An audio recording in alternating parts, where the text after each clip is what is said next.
Lyon 1-0 Nantes, malgré l'expulsion polémique d'Andric, l'OL est 3e. À 7 points de Lens, l'exploit est-il possible?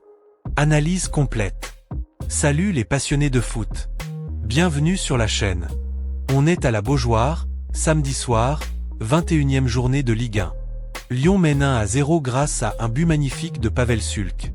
Andric, le phénomène brésilien de 19 ans prêté par le Real Madrid, est sur le terrain et fait trembler la défense nantaise. Et puis, à l'heure de jeu, le drame. Un duel tendu avec Domen Tabibou, l'arbitre Mathieu Vernis sort d'abord un deuxième jaune, avant de consulter la VAR et de brandir le carton rouge direct. Nantes pousse comme des fous, touche 3 poteaux, met une pression de dingue, mais Lyon tient bon, à 10 contre 11 pendant plus de 30 minutes. Victoire 1-0. Les Gones montent sur le podium. Lens est leader avec 49 points, le PSG deuxième avec 48 points, et l'OL troisième avec 42 points. Seulement 6 à 7 points de retard sur les deux premiers. Est-ce que Lyon va réaliser l'exploit après cette expulsion polémique d'Andric? Est-ce le début du grand comeback des Gones ou juste un feu de paille? Aujourd'hui, on décortique tout. Le match minute par minute, la polémique autour du rouge, les réactions de Paulo Fonseca, la mentalité de cette équipe, le classement, les perspectives, et mon pronostic cash. Si tu kiffes le foot français, les analyses profondes et sans filtre, like cette vidéo tout de suite, abonne-toi et active la cloche, ça motive à faire des vidéos encore plus longues et détaillées. Allez, on entre directement dans le vif du sujet. Avant ce déplacement à Nantes, l'OL était sur une série exceptionnelle, 12 victoires consécutives toutes compétitions confondues. Paulo Fonseca a transformé l'équipe. On est passé d'une saison galère à une machine à gagner. Andric, arrivé en pré cet hiver, a apporté cette étincelle brésilienne. Vitesse, dribble, finition. Il est devenu la coqueluche du Groupama Stadium et des supporters. Mais il attire aussi les coups. Nantes, de son côté, est dans la zone rouge, 16e, en lutte pour le maintien. À domicile, ils sont dangereux, mais ils restent sur plusieurs défaites. Ce match sentait le piège parfait pour Lyon.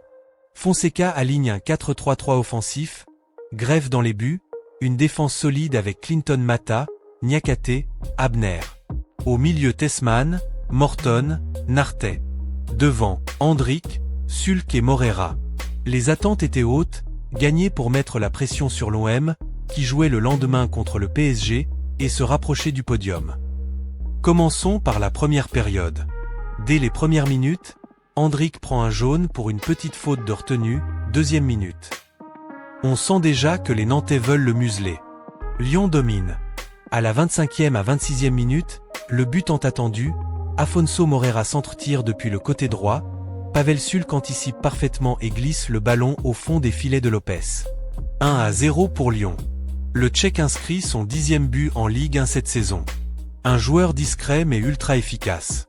Nantes réagit, touche déjà un poteau avant la mi-temps. Lyon mène 1-0 à la pause, avec une possession légèrement en faveur des Canaries, environ 54% pour Nantes, 46% pour Lyon selon les stats, mais les Gones sont plus dangereux autour de 1,2 à 1,4 contre 0,7 à 0,8 pour Nantes. Seconde période, Nantes sort les crocs. Il multiplie les centres, les tirs. 3 poteaux au total dans le match. Greffe est impérial. Et puis, à la 61e minute, le tournant. Duel le long de la touche entre Andric et Tabibou. Andric tente de protéger le ballon ou de le récupérer, il met un coup de pied dans la cheville de l'adversaire. Tabibou sort blessé. L'arbitre donne d'abord un deuxième jaune, donc rouge, puis va au VAR et confirme le carton rouge direct. La Beaujoire explose, les Nantais sentent le sang. À partir de là, c'est un siège. Lyon se regroupe, Fonseca fait des ajustements défensifs, sortie d'un attaquant, entrée d'un milieu défensif probablement. Les Gones défendent en bloc bas, contre rapide. Nantes touche encore les montants, mais ne trouve pas la faille. Coup de sifflet final, 1-0 pour Lyon. 12e victoire d'affilée. Mentalité de champion. Passons maintenant au sujet qui fait le plus parler, l'expulsion d'Andric. Est-ce un rouge mérité? Pour beaucoup de supporters lyonnais et pour Paulo Fonseca. Non, c'est très sévère.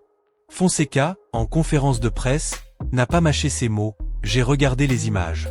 Le joueur de Nantes n'avait pas l'intention de jouer le ballon, il voulait bloquer Hendrick. C'est très sévère. C'est le troisième match où les adversaires sont très agressifs avec lui dès le début. Les arbitres doivent protéger le talent d'un joueur comme Hendrick. Il parle même des « intentions d'intimidation » sur un jeune joueur de 19 ans. Et il n'a pas tort, Hendrick est souvent ciblé, taclé durement. C'est le prix du talent. De l'autre côté, Ahmed Kantari, coach de Nantes, a répondu cash. Hendrick n'est pas assez protégé alors que c'est lui qui met un coup? C'est mon joueur qui sort blessé. Sur les réseaux, c'est la guerre. #JusticeForHendrick vs ceux qui disent « geste dangereux, rouge logique ». La VAR a confirmé le rouge direct, donc l'arbitre a jugé qu'il y avait mise en danger. Mon avis personnel, la faute est vilaine, mais dans le contexte du match, Nantes qui le provoque depuis le début, le rouge direct paraît sévère. Un deuxième jaune aurait suffi. C'est la première expulsion d'Hendrick en Ligue 1, et elle arrive au pire moment pour sa réputation naissante en France. Ce qui est impressionnant, c'est la réaction de l'équipe après le rouge. Beaucoup d'équipes s'effondrent dans ces cas-là. Pas Lyon.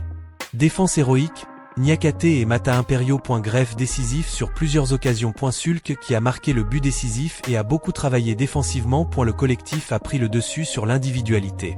Fonseca a loué l'état d'esprit incroyable et la mentalité de Lyon. Clinton Mata a dit en zone mixte que l'équipe a montré qu'elle pouvait gagner dans la difficulté. C'est le signe d'une équipe mature, qui croit en elle. Sous Fonseca, l'OL a retrouvé cette identité combattante qui faisait sa force dans les années 2000. Avec cette victoire, Lyon passe à 42 points, après 21 matchs. Lens, 49 points, leader surprise, très solide, PSG, 48 points OL, 42 points, 3e place provisoire, avant le classique OM-PSG, UM, 39 points, 4e. Lyon est à 6 à 7 points du duo de tête.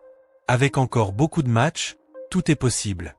Les prochains rendez-vous sont capitaux, derby, match contre les gros. Si l'OL continue sur cette lancée, le podium est largement à leur portée, voire mieux. Le titre?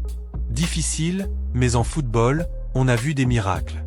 Hendrick n'a que 19 ans et il porte déjà une pression énorme. Prêté par le Real Madrid, il est vu comme le futur grand du foot brésilien. Depuis son arrivée, il apporte du spectacle, des buts, des passes décisives. Mais aussi des fautes d'humeur, le jaune précoce. Cette expulsion va-t-elle le freiner ou le rendre plus mature? Les prochains matchs sans lui, suspension probable de 1 à 3 matchs, seront un vrai test pour l'effectif. Mon pronostic, Lyon va tenir le podium jusqu'au bout et se qualifier pour la Ligue des Champions. Le titre? Peu probable, Lens et PSG sont trop réguliers. Mais une 3e ou 2e place serait déjà un exploit monumental après les saisons précédentes. Hendrick reviendra plus fort. Fonseca a les clés. L'effectif est profond. La question reste, les Gones auront-ils assez de jus sur la fin de saison? Qu'en pensez-vous? L'expulsion était-elle justifiée? Lyon peut-il finir dans les 2 premiers? Dites-moi tout en commentaire. Si cette analyse longue et complète vous a plu, likez massivement, abonnez-vous, activez la cloche. Partagez la vidéo à tous vos potes fans d'OL ou de Ligue 1. Merci d'avoir regardé jusqu'au bout. Force aux Gones. Allez Lyon. Et à très vite.